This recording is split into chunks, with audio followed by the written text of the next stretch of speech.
Inna Muhammadan abduhu wa rasuluhu hada ila ridwani. Allahumma salli alaihi wa ala alihi wa ashabihi wa ikhwani. Hadirin dan hadirat yang dirahmati oleh Allah Subhanahu wa taala. Tentunya di antara hal yang dicintai oleh seorang manusia adalah harta. Oleh karenanya Allah berfirman, "Al-malu wal banuna zinatul hayatid dunya." Sungguhnya harta dan anak-anak adalah perhiasan kehidupan dunia. Allah berfirman, wa innahu lihubbil khairi lasyadid. Sungguhnya manusia itu kecintaannya terhadap harta, al-khair yang dimaksud adalah harta, kecintaannya sangat keras terhadap harta. Sebagaimana Allah menyebutkan wa tuhibbunal mala hubban jamma. Dan kalian mencintai harta dengan kecintaan yang besar. Namun sebagaimana kita ketahui, harta itu sendiri pun merupakan fitnah yang besar terhadap umat Muhammad sallallahu alaihi wasallam.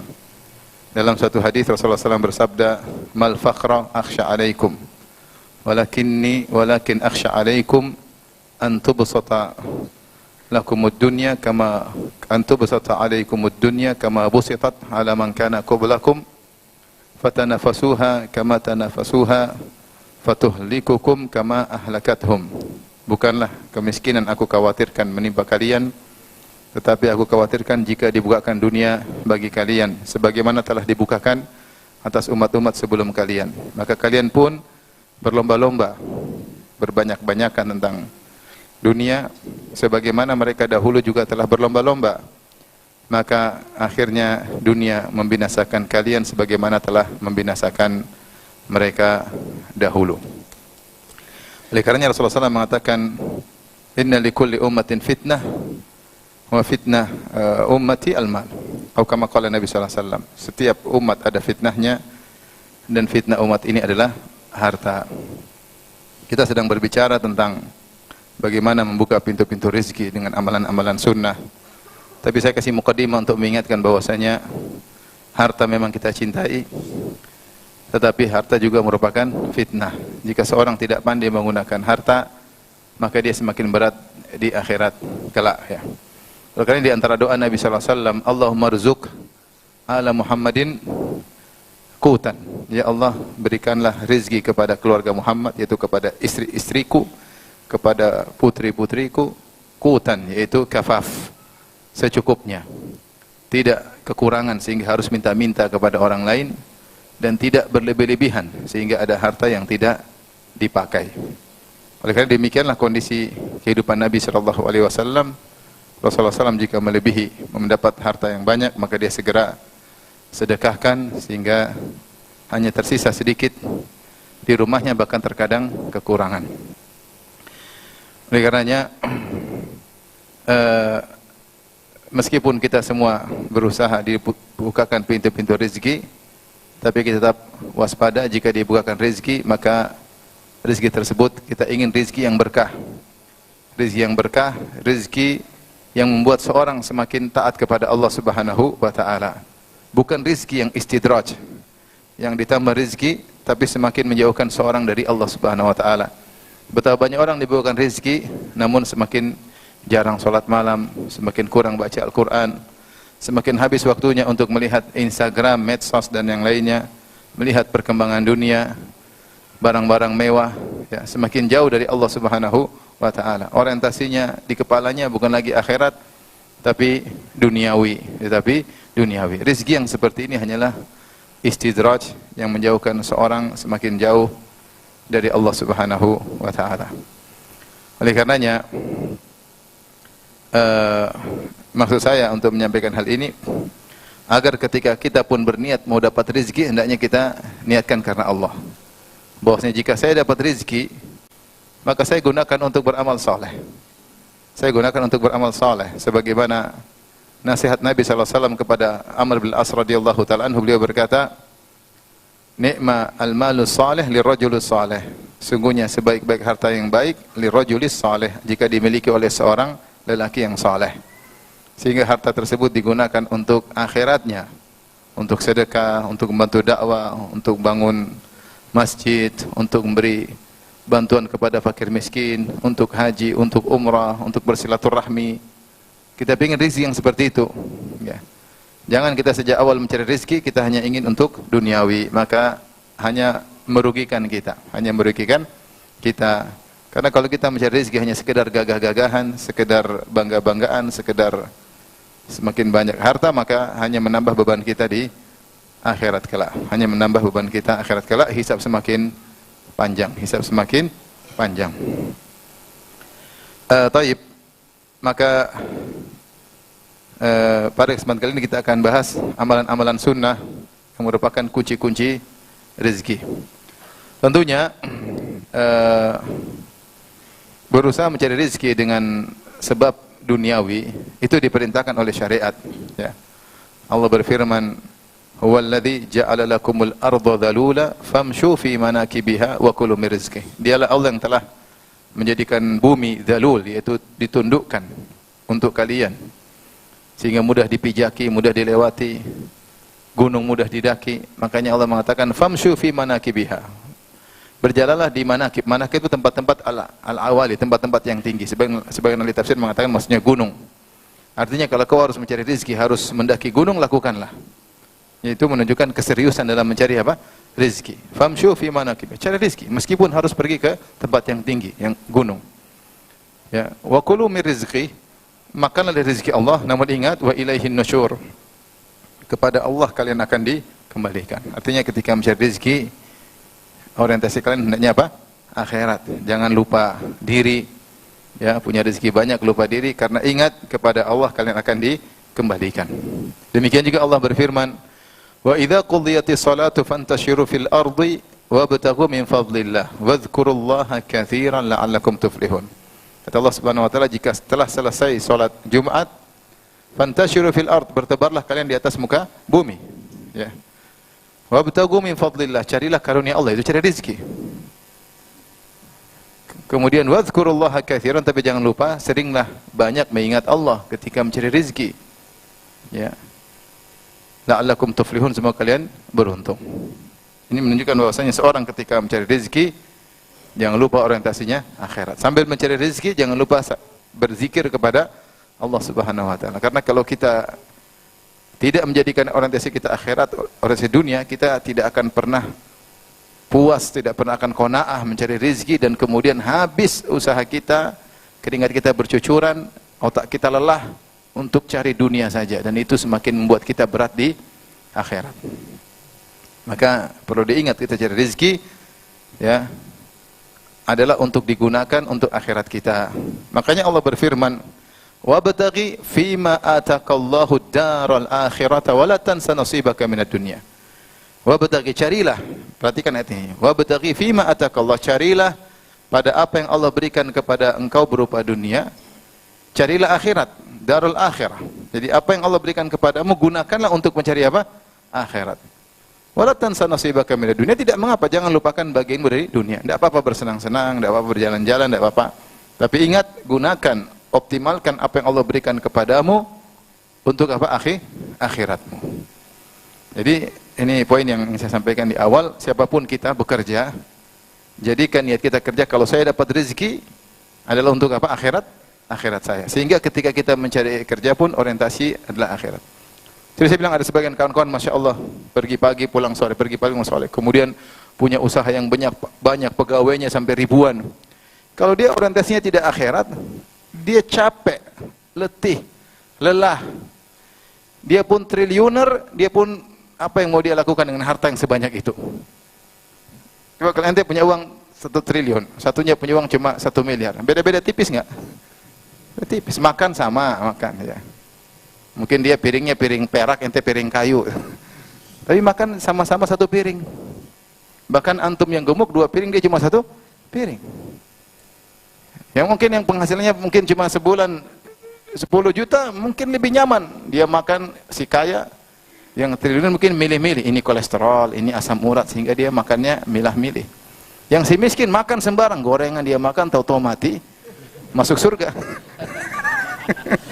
Maksudnya tidak terlalu signifikan. Ya tidak. Dia tidur, mungkin dia punya tempat tidur harganya 150 juta. Ente tempat tidur harga 3 juta. Sama-sama tidur enggak? Sama-sama tidur. Mungkin antum pulang tidur, dia masih tidur, pulang belum tidur, masih mikir, masih meeting, masih pikir persaingan. Jadi capek kalau cari dunia saja hanya untuk dunia, capek. Karena bakalan hisabnya panjang dan belum tentu bisa menikmati dengan maksimal. Tapi kalau dia mikir dunia, dia kerja keras, dia pikir saya ingin bangun masjid, itu lain cerita. Ada kebahagiaan. Saya cari uang banyak untuk bantu dakwah, itu lain lagi cerita. Semangat mencari dunia karena untuk apa?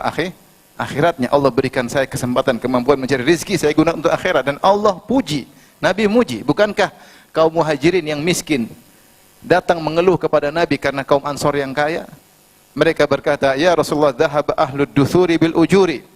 Wahai Rasulullah, ya Rasulullah, sungguh orang kaya telah membawa membawa pahala yang banyak yang kami tidak bisa raih. Yusalluna kama nusalli. Kami salat, mereka juga salat. Wa yasumuna kama nasum. Kami puasa, mereka juga puasa. Ya.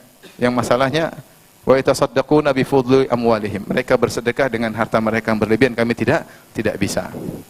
Akhirnya di akhir hadis Rasulullah SAW bersabda, "Dzalika fadlullahi yu'tihi may yasha." Itu karunia Allah yang Allah berikan kepada siapa yang Allah kehendaki. Jadi kalau ada orang kaya, dia cari dunia tapi dunia digunakan untuk akhirat, kita bilang dzalika fadlullah. Itu karunia Allah.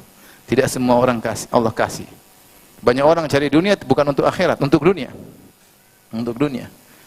Ente punya mobil 10, ente pakai paling cuma 1. Enggak mungkin ente bisa pakai langsung dua-duanya.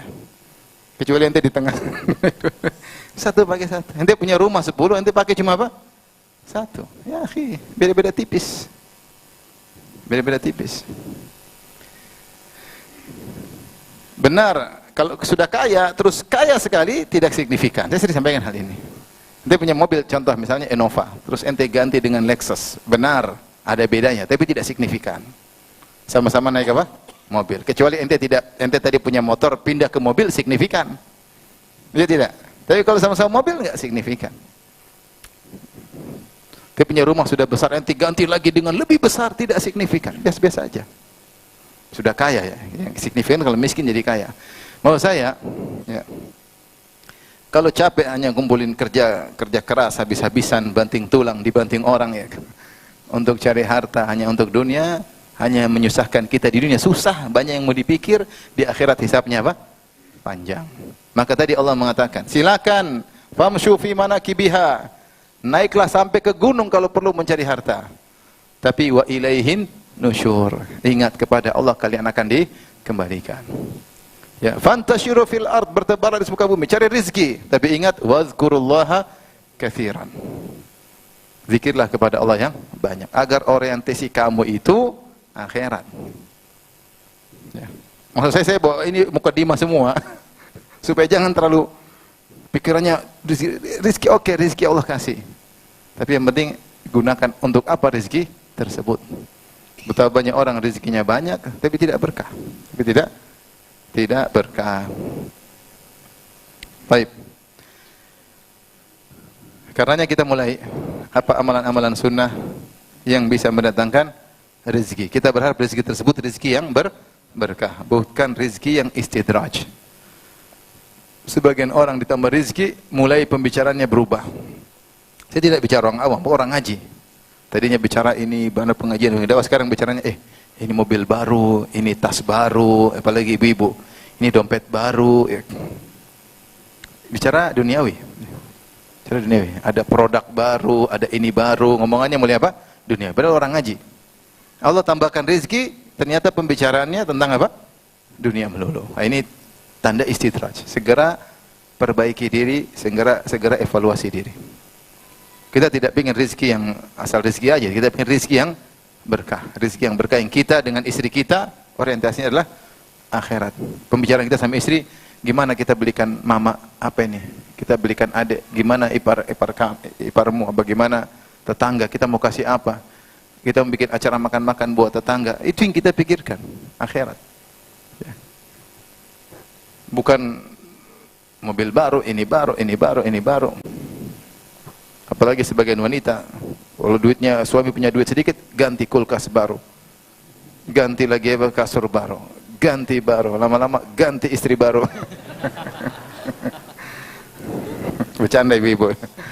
Ibu-ibu nggak begitu, ibu semua zuhud insyaallah. Wallahu alam. Baik. Apa amalan-amalan sunnah yang membantu kita untuk mendapatkan rizki yang halal dan berkah ya. Yang pertama, jangan lupa habis sholat subuh langsung baca Allahumma inna as'aluka ilman nafi'an wa rizqan tayyiban wa amal mutaqabbala. Ini disebutkan ba'da ma yusallim. Rasulullah ucapkan setelah Rasulullah salam ya. Ada yang mengatakan istighfar dulu, astagfirullah, astagfirullah, astagfirullah, kemudian Allahumma inni as'aluka ilman nafi'an. Karena dalam sebagian hadis Rasulullah SAW kalau sudah salat istighfar salatan.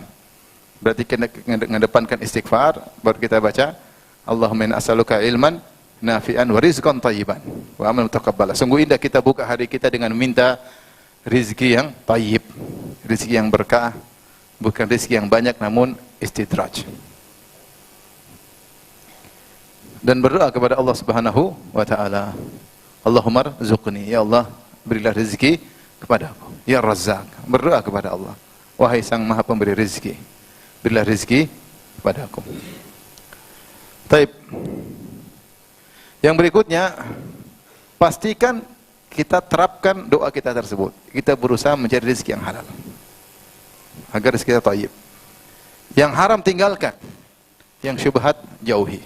Yang haram jangan ragu-ragu untuk tinggalkan, yang syubhat kita jauhi. Makanya di antara doa yang saya tertarik dibaca oleh Syekh Abdul Muhsin Al-Qasim ketika di Masjid Nabawi, ketika tarawih dia berkata, "Wa tahhir amwalana minas syubahati wal muharramat." Dia berdoa, itu bukan dari Nabi, tapi dia berdoa dengan doa sendiri. Ya Allah, bersihkanlah harta kami dari perkara-perkara syubhat dan juga perkara-perkara yang haram.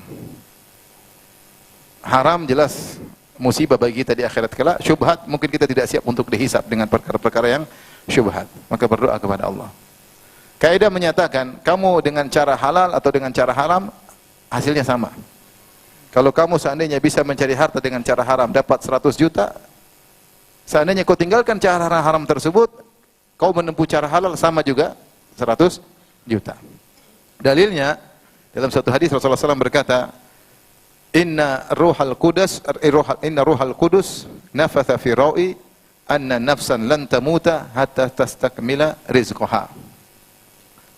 Sungguhnya Ruhul Qudus yaitu malaikat Jibril telah mewahyukan kepada jiwaku, dia berkata bahwasanya tidak ada satu jiwa pun akan mati kecuali telah sempurna rezekinya. Ya. Kemudian Rasulullah berkata, fa'ajmilu fi talab, maka carilah rezeki dengan cara yang baik. Khudhu ma halla wa da'u ma harum, ambil yang halal dan tinggalkan yang haram.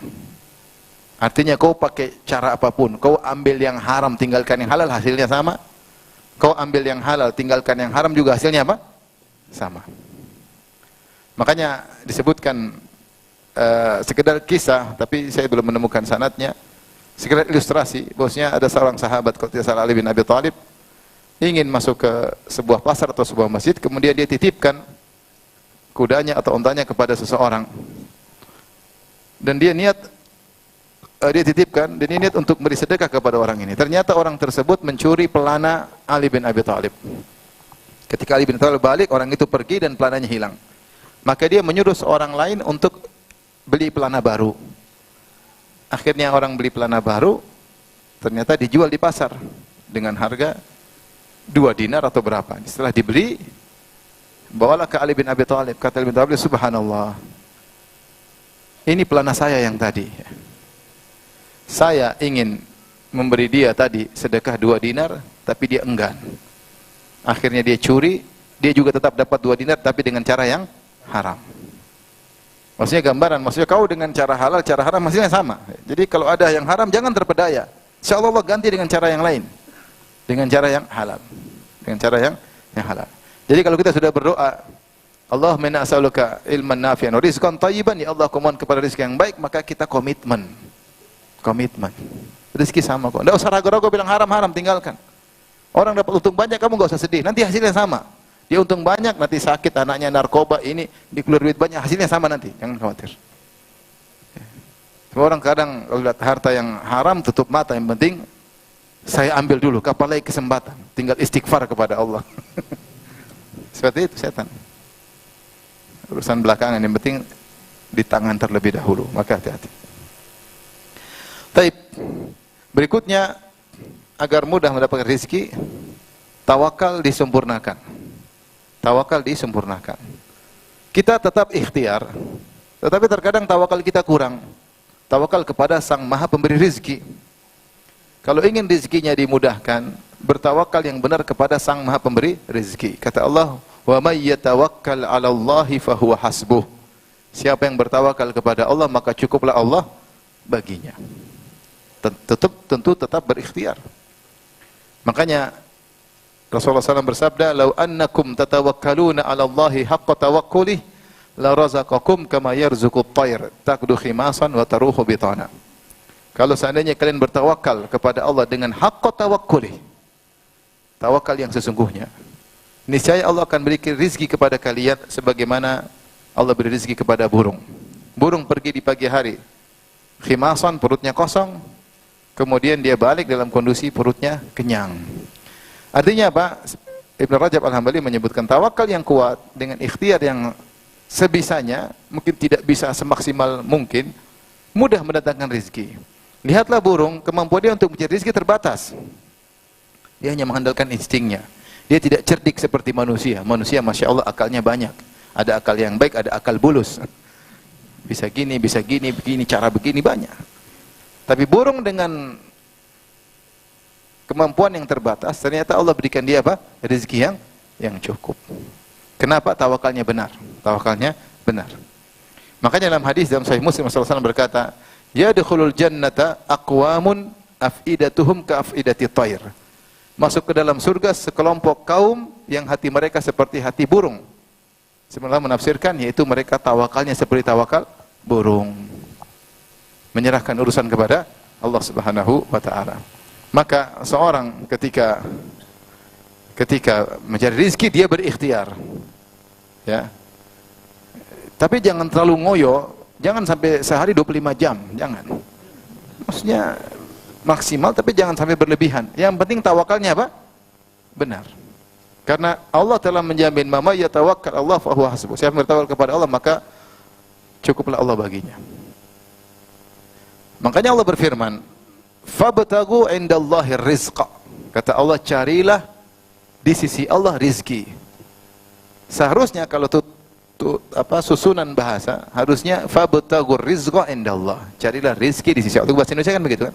Carilah rizki di sisi Allah. Tetapi ternyata ayat tidak demikian. Ayat, carilah di sisi Allah rizkimu. Allah mengedepankan di sisi Allah agar kau bertawakal kepada Allah, agar kau tahu bahwasanya pemberi rezeki itu siapa? Allah. Silakan kau kerja, silakan kau jualan, silakan kau melakukan praktek apapun, carilah rezeki di sisi Allah Subhanahu wa taala, karena dialah Sang Maha Pemberi rezeki. Taib. Yang berikutnya, yang keberapa? 4 atau 5? 4. Terserahlah. Di antara cara agar rezeki mudah bertambah adalah dengan bertakwa, dengan berbagai macam cara takwa. Kata Allah Subhanahu wa taala, "Wa may yattaqillaha yaj'al lahu makhraja" dalam surat Talaq, "wa yarzuquhu min haitsu la yahtasib." Siapa yang bertakwa kepada Allah, Allah pasti kasih solusi. "Wa yarzuquhu min haitsu la yahtasib", dan Allah berikan dia rezeki dari arah yang dia tidak sangka-sangka. Ini ayat menakjubkan. Ayat ini turun dalam kasus perceraian. Dan kasus perceraian adalah kasus yang paling berat dihadapi oleh lelaki atau wanita dalam kehidupan rumah tangga. Lebih berat daripada kasus-kasus yang lain ketika terjadi perceraian. Kalau sudah perceraian biasanya, apalagi wanita, biasanya rezekinya seret, terkadang susah menghadapi kehidupan. Tapi kalau dia bertakwa kepada Allah, Allah pasti kasih rezeki dari arah yang tidak dia sangka-sangka. Maka para wanita yang qadarullah terjadi perceraian, ingat ayat ini. Bertakwa kepada Allah dalam menghadapi perceraian tersebut. Yang sudah bercerai ribut melulu sama mantan suami, ngajari anak-anak untuk memusuhi bapaknya, jangan, tidak bertakwa. Ya. Dan banyak hal ketika terjadi perceraian, baik laki-laki maupun wanita, tidak bertakwa kepada Allah, sehingga tidak ada solusi. Ini perkara yang berat dihadapi. Maka siapa yang bertakwa pasti ada solusi. Siapa yang menghadapi permasalahan tidak datang kunjung solusi, dia kurang takwa. Solusi tidak kunjung datang, ketakwanya dipermasalahkan. Coba cek, jangan-jangan dia tidak jaga pandangannya. Coba cek, jangan-jangan dia masih suka nonton film Korea. Coba cek, jangan-jangan dia masih nonton layangan terbang. Coba cek, jangan-jangan dia masih suka nonton film India, film Hollywood. Ya, banyak ikhwan sudah lama ngaji, masih suka nonton film apa? Hollywood. Masih sufi, suka film. Katanya udah ngaji, suka film. Sampai sebagian ikhwan bawa anaknya ke bioskop. Ya ente ikhwan ya akhi. Lagi ente jenggotnya panjang. Tidakkah ente malu ke bioskop jenggot ente bergoyang? Malu. Enggak kan? Ternyata ada rezeki yang tidak disangka-sangka. Luar dugaan, ternyata bisa jadi Allah buka sumber rezeki yang baru, bisa jadi tidak disangka-sangka. Bisa jadi ternyata Allah jaga harta kita, orang banyak rugi ketika masa pandemi, kita bertahan, tidak dijadikan rugi oleh Allah Subhanahu wa taala. Tidak disangka orang semua berguguran, kamu tetap berjaya. Itu rezeki dari orang yang tidak disangka-sangka ya. Bisa jadi barang kau jualan pun ternyata tiba-tiba untungnya banyak, rezekinya tidak disangka-sangka. Makanya Syekh Utsaimin mengatakan, siapa yang dapat rezeki dari arah yang tidak disangka-sangka, mudah-mudahan itu tanda bertakwa kepada Allah Subhanahu wa taala. Akhi, ente berusaha bertakwa, serahkan urusan kepada Allah Subhanahu. Apa itu takwa? Takwa meninggalkan maksiat, gampangnya demikian. Takwa itu anta ja'ala bainaka wa baina adzabillahi wiqaya. Engkau menjadikan antara engkau dan neraka ada penghalang. Penghalang itu apa? Jangan maksiat. Khallid dzunuba saghira wa kabira dzaka tuqa. Jadilah, tinggalkanlah dosa-dosa besar maupun kecil. Itulah hakikat takwa. Besar kecil tinggal, dosa tinggalkan. Wasna kamashin fawqa ardi syauqi yahdharu ma yara. Jadilah engkau seperti orang berjalan di atas tanah yang penuh dengan duri. Duri besar, duri kecil dia waspada. Itu namanya takwa. Baik. Berikutnya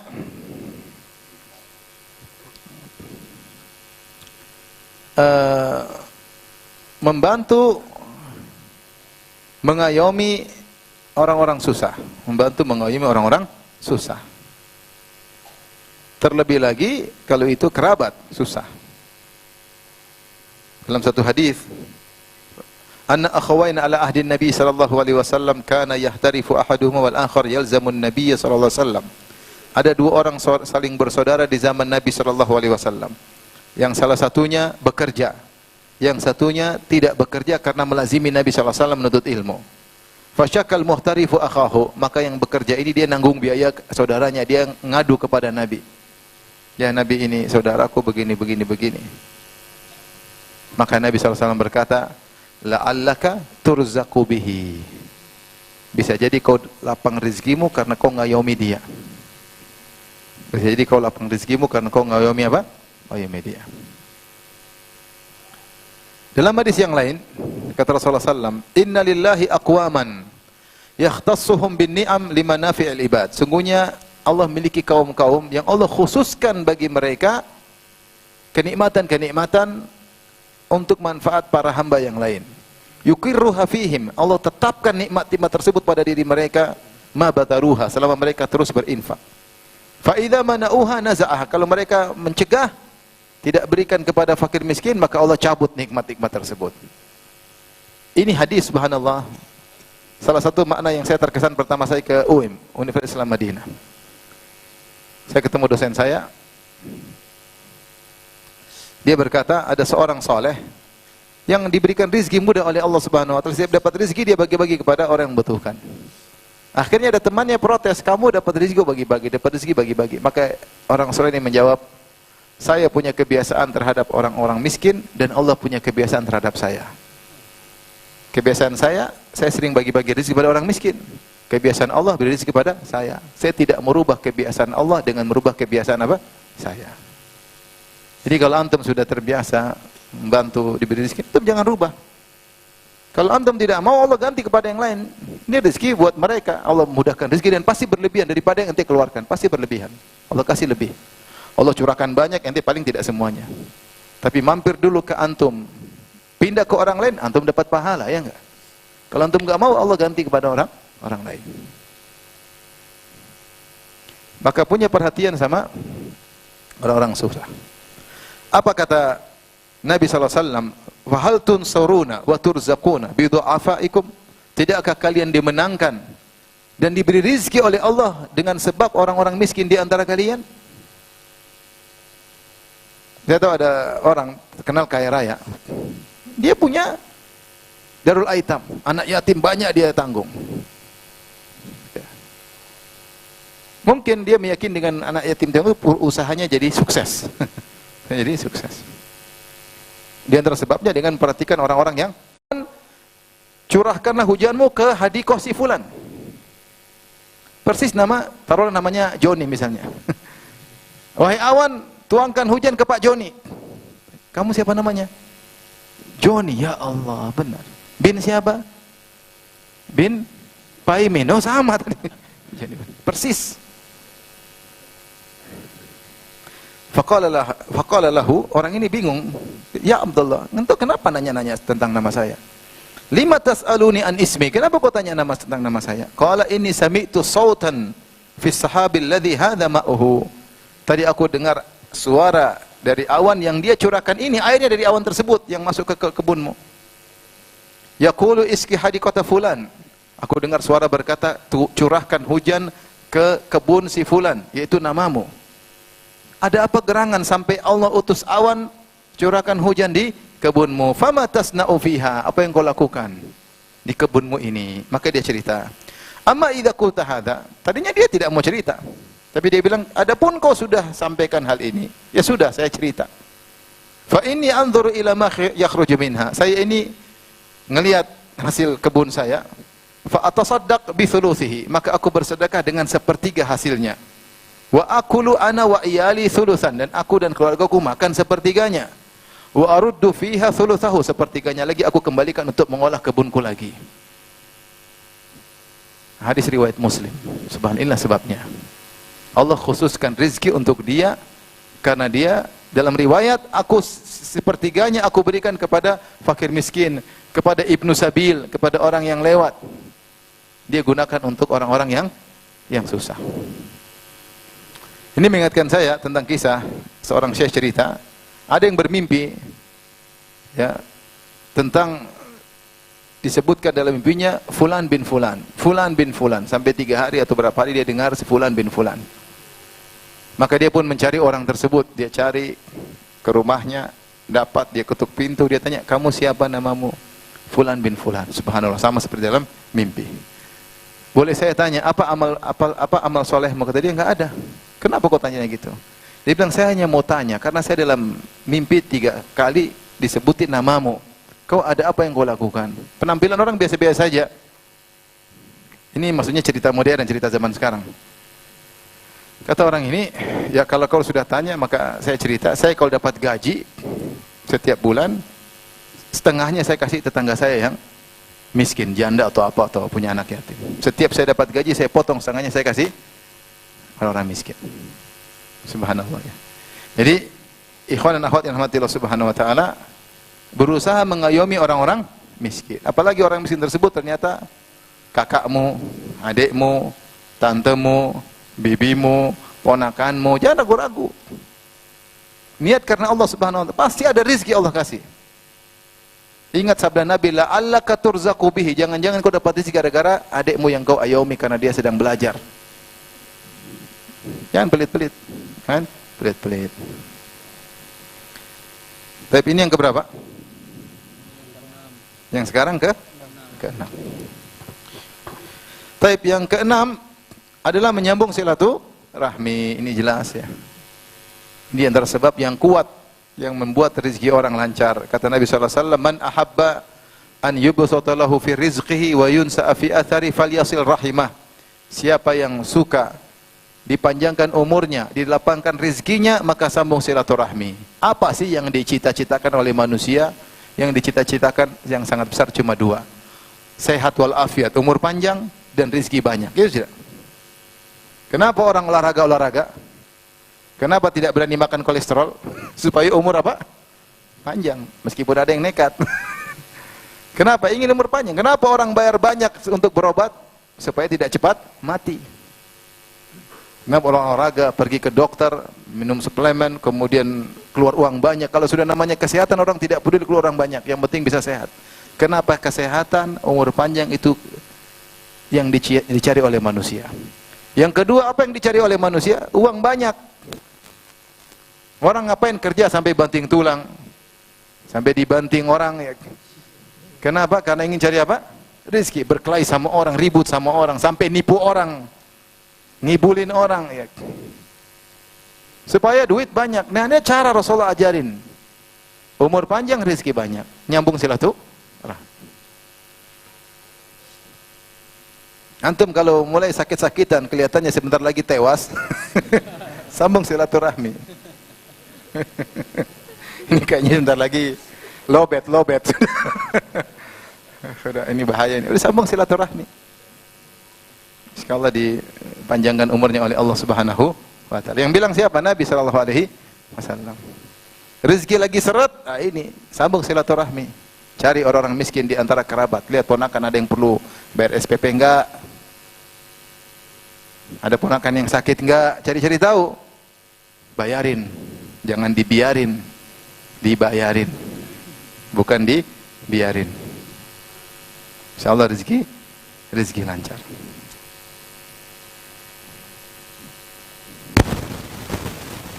Maka berusaha untuk nyambung silaturahmi. Cara silaturahmi banyak. Kumpulin saudara-saudara ya. Misalnya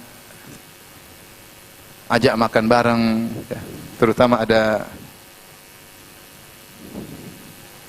kesempatan-kesempatan yang baik seperti buka puasa, seperti lebaran ya. Maka kumpulin keluarga, bikin acara. Ada beberapa teman yang seperti itu ya, Masya Allah. Saya pernah diundang untuk acara silaturahmi, dia kumpulkan kerabat-kerabatnya sampai 300 orang. Safar semua kumpul bikin acara silaturahmi, 300 orang, Masya Allah.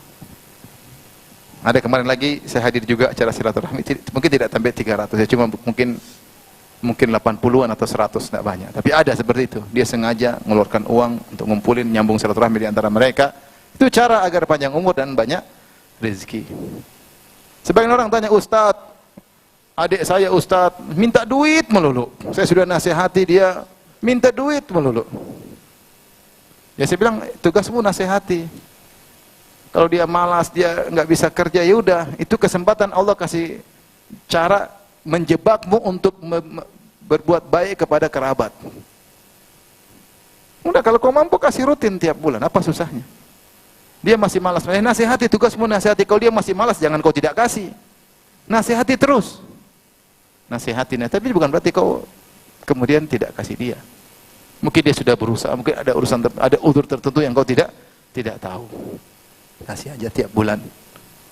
Insya Allah rutin seperti itu akan melapangkan apa? Rezekimu dan memanjangkan umurmu. Ya. Yang tadinya sudah dicatat umurmu cuma 50 tahun, tapi karena kau sambung silaturahmi, akhirnya ditambah jadi 20 tahun, jadi 70 tahun. Yang tadinya kau keluar rumah, harusnya ketabrak truk, gara-gara semalam kau bantu keponakan, akhirnya ketabrak becak. Tidak jadi mati. Kalau tabrak truk mati. Panjang umur. Ini hal gaib tapi kenyataan. Orang sukanya silaturahmi, rezekinya apa? Lancar.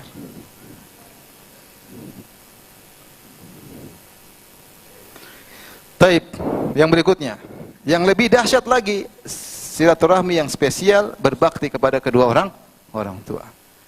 Ketika ada seorang minta izin kepada Nabi sallallahu alaihi wasallam untuk berjihad, maka Rasulullah SAW berkata, "Ahayyun walidak, apakah kedua orang tuamu masih hidup?" Kata dia, "Masih ya Rasulullah." Kata Rasulullah SAW, "Fa fihi ma fajahid." Maka berjihadlah dalam berbakti kepada orang tua. Ingat, Rasulullah mengatakan berjihadlah. Isyarat kalau kamu berbakti sama orang tua itu butuh perjuangan. Ada pengorbanan. Pengorbanan harta, pengorbanan energi, pengorbanan waktu, bahkan pengorbanan perasaan. Apalagi orang tua, sudah jompo, ngomel-ngomel, sering suudzon, banyak yang mau dikorbankan. Jangan pernah pelit sama orang tua. Di antara berbakti yang terbaik, menunjukkan seorang berbakti kepada orang tuanya, pertama, dia mengenali kebutuhan kedua orang tuanya. Dan dia sediakan tanpa harus bertanya-tanya. Dia tahu orang tuanya butuh ini, orang tuanya butuh ini. Kalau dia kasih orang tuanya tidak pakai, berarti dia cari lagi kebutuhan yang lain. Karena orang tua itu sering pekewo. Saya sering sampaikan kisah ini. Ada seorang menyesal, dia tahu bahwasanya selama ini dia tidak berbakti kepada orang tua. Setelah dia tua, anaknya sering tanya, Abi mau ini enggak? Dalam hatinya mau, cuma dia pekewo, dia bilang enggak. Harusnya bawain aja, enggak usah tanya-tanya. Tapi anaknya tanya, Abi mau dibeliin ini enggak? Kata dia enggak. Abi mau belikan ini enggak? Enggak. Oh ya sudah. Padahal dia pingin. Dia ingat, saya juga dulu begitu. Sering nawarin ayah saya, ayah mau enggak? Ayah bilang enggak, akhirnya saya enggak belikan. Jadi seorang itu yang cerdas, kalau ingin cari pahala yang sangat besar, kenali kebutuhan orang tua, kemudian belikan sebelum orang tua minta. Orang tua itu kadang malu ya. Kadang dia sungkan. Yang kedua, kalau bisa, ya, ada yang mengatakan, saya baru sadar saya durhaka sama orang tua ketika ternyata saya malu mengutarakan keperluan kepada anak. Kalau kita membuat orang tua kita sampai sungkan minta sama kita, ini kita nggak beres nih. Mungkin kita seret kalau ngeluarinnya. Mungkin terlalu perhitungan. Ini saya bicara orang yang punya kelapangan harta. Tapi kalau orang tua ngomong sama kita dengan lapang, nak belikan inilah, nak ini, wah itu berarti ente hebat. Orang tua tidak lagi sungkan sama antum meminta apa-apa. Karena dia tahu antum orang yang memberi tanpa ada wajah masam. Ma beli apa ma? Kalau ma, ya yang ini ma, nah, itu orang tua nggak bakalan minta lagi. Nak belikan mobil. Mobil apa mak? Innova. Ya mak, insya Allah mak. Udah dong, Avan saja. Enggak ada, Karimun aja mak. Kalau mama kita, bapak kita sampai sudah sungkan ngomongin sesuatu keperluannya pada kita, aduh hati-hati, itu pintu kebaikan sudah mulai sebagian tertutup. Harusnya kita tuh berlapang dada sama orang tua, jangan perhitungan, jangan pelit. Sampai orang tua, sebagaimana kita dulu kecil minta sama mama nggak malu-malu. Ma beliin ini ma, beliin ini ma. Ada es campur ma, beli es campur ma. Ada ini ma, beli ma. Nggak minta sama orang tua, malu nggak dulu? Kalau kita malu-malu udah mati kita. Orang tua juga memberikan dengan senang. Ya harusnya kita balas. Orang tua minta sama kita nggak usah apa? Pakai. Caranya bagaimana ya? Kita mengkondisikan sesuai kondisi. Ini kalau kita punya. Kalau kita nggak bilang maaf mak, saya pingin sekali tapi saya nggak punya uang mak. Jadi orang tua pun tidak sungkan untuk menyampaikan. Tapi kalau kita beli dengan wajah, memberikan dengan wajah muram, masam, ya orang tua juga nggak enak. Ya. Maka jangan pernah perhitungan sama orang tua jika memang kita punya kelapangan harta. Ya. Istri yang penting dia penuhi sandang pangan papan. Anak-anak sandang pangan papan sudah terpenuhi, sudah. Rumah sudah ada, udah. Anak-anak sekolah sudah ada ini. Istri baju sudah dibelikan, baju 20 bajunya. Tas ada 3, sepatu ada 4, dompet ada 5, HP 2, apa lagi? Itu sandang. Pangan udah gemuk. Urusan apa lagi? Kalau kurus oke lah. Ente zalim, ente gemuk, istri kurus. Ini istri udah gemuk, sudah mulai diet, berarti kan sudah terpenuhi kebutuhan primernya. Ya enggak? Baju alhamdulillah udah banyak, biasanya kalau robek-robek ya itu. Terus apa lagi, udah punya harta untuk orang tua. Saya selalu cerita ini, saya punya kawan, saya kenal, subhanallah. Dia bangunkan rumah, dia punya rumah, tapi sederhana. Dia bangunkan dulu rumah ibunya, baru dia bangun rumah dia sendiri. Dan rumah ibunya lebih bagus daripada rumah dia. Ini kisah nyata di zaman sekarang. Ini bukan dongeng. Ada orang seperti itu. Namun dia qadarullah, bukan saya orang itu. Subhanallah. Luar biasa. Jadi mumpung punya orang tua, berbakti sama orang tua, pintu rezeki mudah terbuka dan umur dipanjangkan oleh Allah Subhanahu wa taala. Ya. Jangan lupa kalau antum enggak punya uang, sering telepon ibu. Telepon ibu, tanya kabarnya, ibu senang.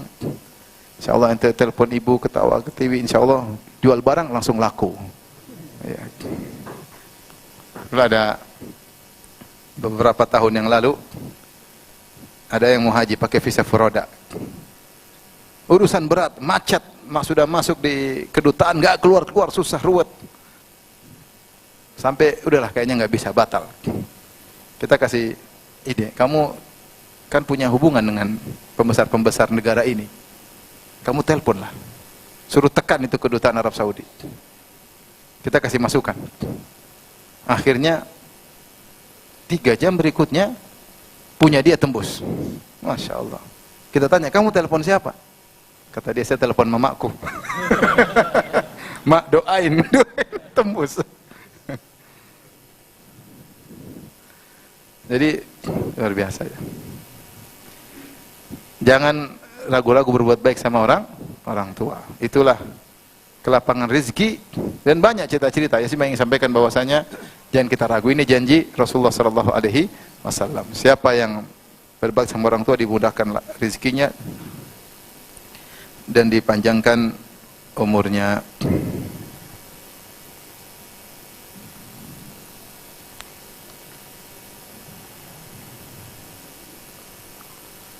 Tapi di antara hal yang membantu membuka pintu-pintu rezeki adalah pandai bersyukur, pandai bersyukur. Kata Allah, la in syakartum la azidannakum. Kalau kalian bersyukur, aku akan tambah rezeki bagi kalian. Aku akan tambahkan nikmat bagi kalian. Mungkin kita ini tidak ditambah rezeki karena kita tidak qanaah, tidak nerimo, tamak. Ya. Cobalah kita pandai bersyukur. Bersyukur nikmat yang Allah berikan, kita gunakan untuk takwa kepada Allah. InsyaAllah Allah memudahkan apa rezeki. Dapat rezeki, alhamdulillah, alhamdulillah. Ini yang terbaik. Allah kasih rezeki kepada kita itu bukan menurut kemauan kita, tapi yang lebih maslahat bagi kita itu apa? Allah yang lebih tahu.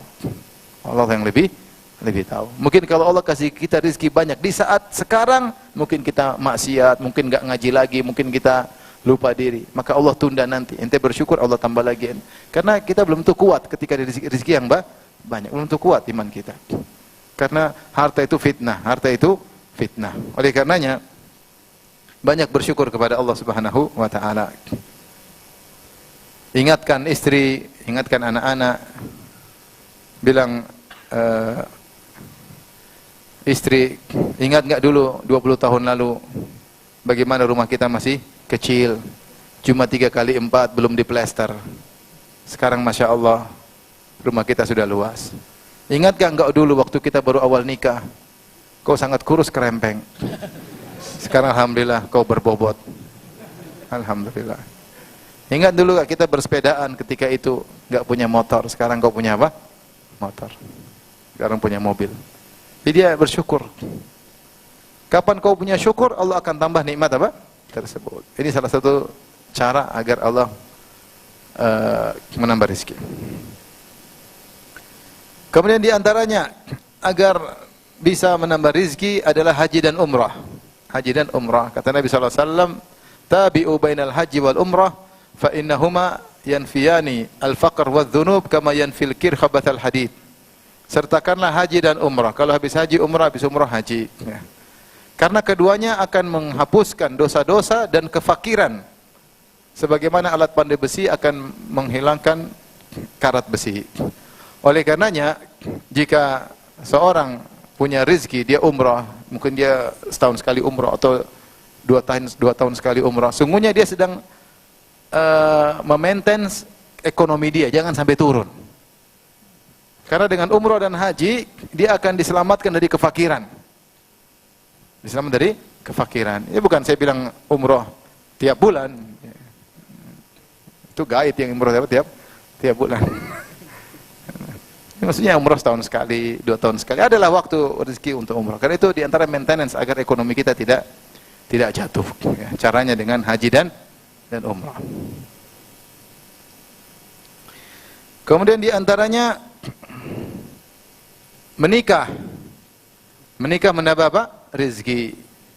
Kata Nabi SAW, arba'atun salasatun haqqun 'alallahi aunuhum. 3 orang yang Allah hak atas Allah, itu wajib Allah akan menolong mereka. Di antaranya an-nakih yuridul afaf.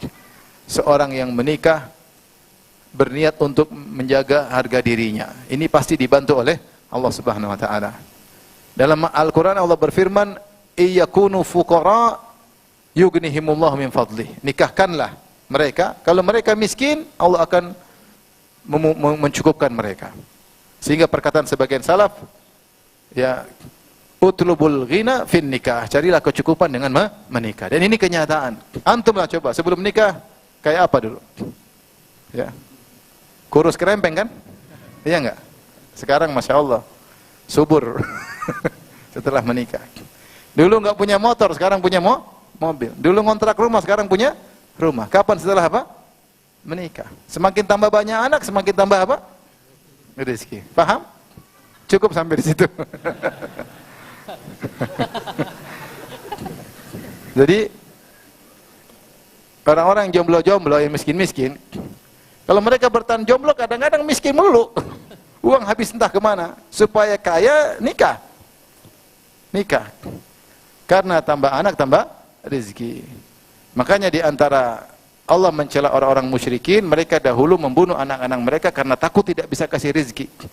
Kata Allah, wala taqtulu auladakum min imlaq. Jangan bunuh anak kalian karena kemiskinan. Dalam ayat yang lain, khasyata imlaq, karena takut miskin. Ya. Kenapa? Nahnu narzuquhum wa iyyakum. Karena kami yang memberi rezeki kepada mereka sebagaimana kami beri rezeki kepada kalian. Kalian punya jatah rezeki, anak-anak juga punya jatah apa? Rezeki. Banyak di antara kita semakin banyak anak semakin banyak apa? Rezekinya. Ini itu kenyataan. Ada memang yang agak seret, itu ujian. Tapi kebanyakan tambah rezeki, tambah anak, tambah apa? Rezeki. Kenyataan. Saya kenal teman-teman, tambah banyak anak, semakin rezekinya semakin bertambah. Paham? Cukup sampai di situ. Di antara agar mudah rezeki, salat dan menyuruh anak istri untuk salat. Kata Allah Subhanahu wa taala, wa'mur ahlaka bis-salati wastabir 'alaiha la nas'aluka rizqan nahnu narzuquk wal aqibatu littaqwa. Perintahkanlah keluargamu untuk salat, yaitu anak istri suruh salat. Istri gimana, sudah salat belum? Anak telepon, sudah salat belum nak? Jangan lupa salat 5 waktu nak. Ingatin anak istri untuk salat. Wastabir 'alaiha, dan bersabar dalam salat. La nas'aluka rizqan, kami tidak minta rezeki kepadamu. Jangan sampai kau sibuk cari rezeki, kau lupa salat. Jangan sampai kau sibuk cari rezeki, kau lupa ingatkan anak istrimu untuk apa? Salat. Nahnu narzuquk, kami yang tanggung rezekimu. Tugasmu salat, merintahkan anak istri salat. Yang nanggung rezekimu siapa? Allah. Salat secara umum memudahkan rezeki. Siapa yang suka salat malam dimudahkan rezekinya. Terlebih lagi misalnya salat duha, datang sebagian riwayat, irka ya bani Adam, irka li arba'an fi awalin nahar akfika akhirahu. Wahai anak Adam, salatlah 4 rakaat di awal hari, aku akan mencukupkan engkau sampai akhir hari. 4 rakaat ini ada khilaf, ada yang mengatakan maksudnya 2 rakaat sebelum subuh dan 2 rakaat salat subuh. Siapa yang salat subuh berjamaah, insya Allah dimudahkan rezekinya. Ada yang mengatakan tidak, maksudnya 4 rakaat ini maksudnya salat duha. Siapa yang salat duha 4 rakaat akan dimudahkan rezekinya sampai di akhir hari. Tapi intinya salat mudah untuk mendapatkan apa? Rezeki. Jadi salat dan merintahkan anak istri untuk apa? Salat.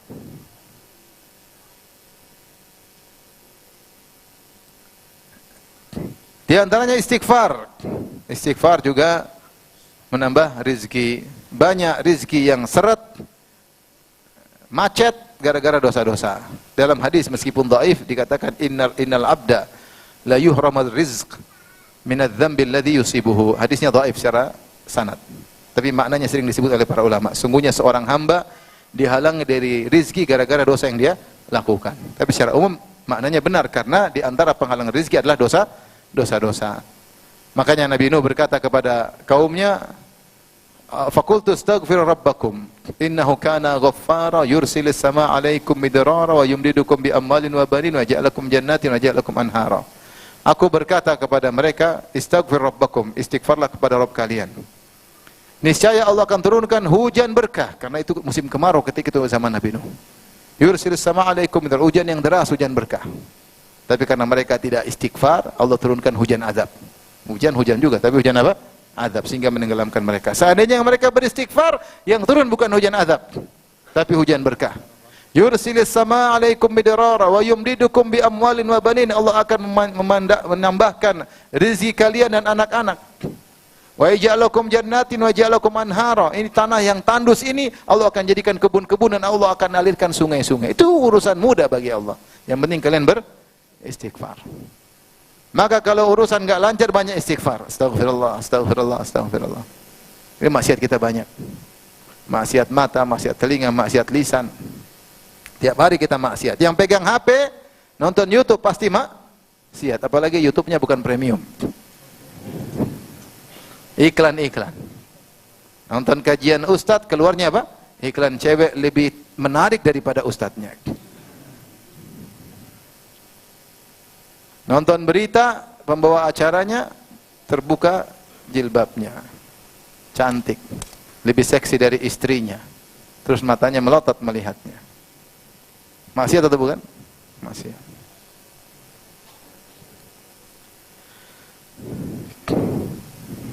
Kemudian yang terakhir, atau masih ada dua yang sebelumnya, salawat. Salawat juga menambah rizki, ya. Dalam hadis Ubay bin Ka'ab radhiyallahu taala anhu, dia berkata, ya Rasulullah, inni ukthiru salata alaik. Ya Allah, ya Rasulullah, aku sering bersalawat untukmu. Fakam aj'alu laka min salati. Betapa banyak aku jadikan, aku punya doa, aku sering berdoa beberapa waktu dalam sehari. Berapa aku ambil bagian dari doa tersebut untuk bersalawat kepada Anda? Kata Nabi, ma syi'ta, terserah engkau. Kata dia, ar-rubu, ya Rasulullah, 1/4 dari doa aku gunakan untuk bersalawat. Kata Nabi, ma syi'ta wa in zidta fa huwa khairun lak. Terserah engkau, kalau kau tambah lebih baik bagimu. An-nus, bagaimana kalau setengah doa aku jadikan salawat kepada engkau? Kata Nabi, terserah engkau, kalau kau tambah lebih baik bagimu, wahai Ubay.